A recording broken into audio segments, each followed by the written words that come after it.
দরজা খুলেন, দরজা খুলেন। আপনারা যে দৃশ্যটি দেখলেন এটি কোনো সিনেমার দৃশ্য নয়, এটি একটি কুখ্যাত ডাকাত দলের আস্তানায় চালানো যৌথ অভিযান। বেশ কিছুদিন ধরে ভোলা জেলার সদর উপজেলার তুলাতলী ও ইলশা এলাকার মেঘনা নদীতে এই কুখ্যাত ডাকাত দল স্থানীয় জনসাধারণকে নির্যাতন করে আসছিল।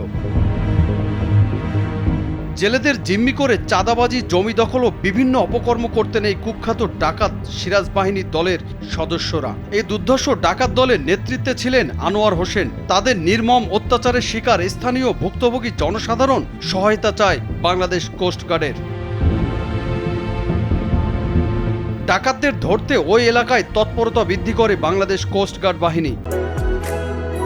বাংলাদেশের একমাত্র মাল্টিন্যাশনাল টাইলস ব্র্যান্ড আরএকে সিরামিক্স। গতকাল মধ্যরাত থেকে ভোর পর্যন্ত গোপন সংবাদের ভিত্তিতে কোস্টগার্ড, বাংলাদেশ নৌবাহিনী ও বাংলাদেশ পুলিশ মিলে একটি যৌথ অভিযান পরিচালনা করে।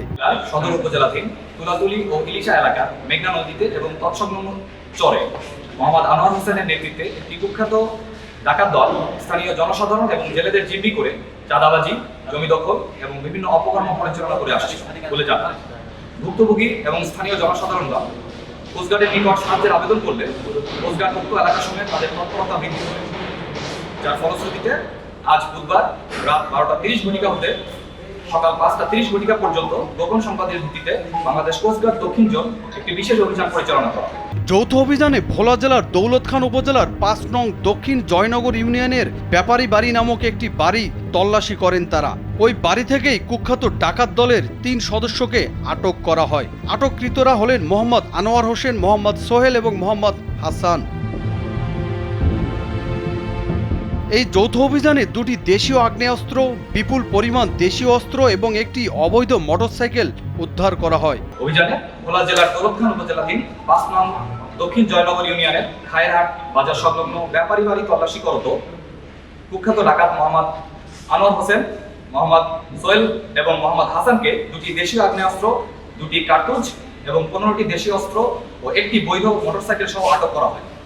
এই অপারেশনে বাংলাদেশ নৌবাহিনী এবং পুলিশ স্বতঃস্ফূর্তভাবে অংশগ্রহণ করে। বর্তমানে আটককৃত ডাকাত, জব্দকৃত অস্ত্রসহ অন্যান্য আলামত সমূহ দৌলতখান থানায় হস্তান্তর কার্যক্রম পরিচালনা। বাংলাদেশ কোস্টগার্ড ভবিষ্যতেও জনসাধারণের যান ও মালের নিরাপত্তা প্রদানের নিমিত্তে এরূপ অভিযান অব্যাহত রাখবে। আটককৃত ডাকাতদের দৌলতখান থানায় হস্তান্তর করা হয়েছে বলে জানিয়েছে কোস্টগার্ড। উপকূলীয় এলাকায় এই ধরনের অবৈধ কর্মকাণ্ডের বিরুদ্ধে কঠোর ব্যবস্থা নেওয়া হবে বলেও জানিয়েছে কোস্টগার্ড সদর দপ্তর।